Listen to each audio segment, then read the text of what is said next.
Sveiki! Šie Krāniem TV šodien būs sporta zīmes, mēs iesim izjautāt pārējos, kā viņi sportos šodien. Kāpēc jūs nenodarbojaties ar sportu, bet ēdat to traknu pīci? Sēgu, uzdevu barības vielas. Sveiki! Nu, man savs tev. Jums patīk spēlēt bumbu? Jā, labi. Jūs ar bumbām spēlēties? Nē, es ar bumbām nespēlēju. Nu, skaidrs. Man bail. Labi, mēs ejam tālāk. Sveiki! Nu, здорово. Kā jūs sauc? Nu, Mīkas man ir. Jums patīk spēlēt basketbolu? Nē, Sūs. Nepatīk? Nē. Kuru komandu jūs laiku labāk? Jūs nodarbojaties ar sportīvām aktivitātēm? Jā. Бля, man ir sauc Žveņa nafai. Kādu sporta veidu jūs nodarbojaties? Es, bļaģi, baletu deju. Skaidrs. Kā jums patīk balets vairāk nekā cits Nu, sporta bļa, veids? es vēl draugos.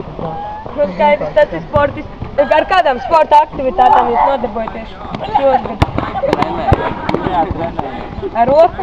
Jā, ar roku. Bumbas mācējat? Nu tā, Nu, skaidrs. Labdien, Raimond. Sveiki. Kā jūs jūties vispār? Normāls sports? Normāls sports, Kāds ko jūs no mājfrīks izlīdz. Jā, kāds jūs mīļākais sporta veids vispār?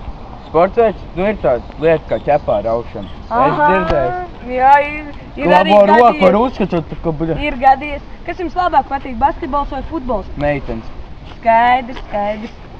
Nu, kā jums vispār ieprat uz sporta veidiem? Kā normāli spēles, kāds sporta veidi, kāds jūs? Bļa, man tā vislabāk padodas. Tur tā dažs pēdiņu sišana.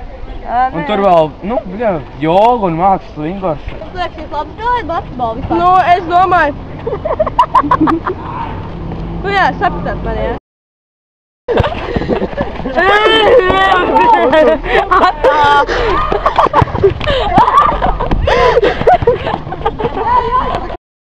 Jā, vai tī?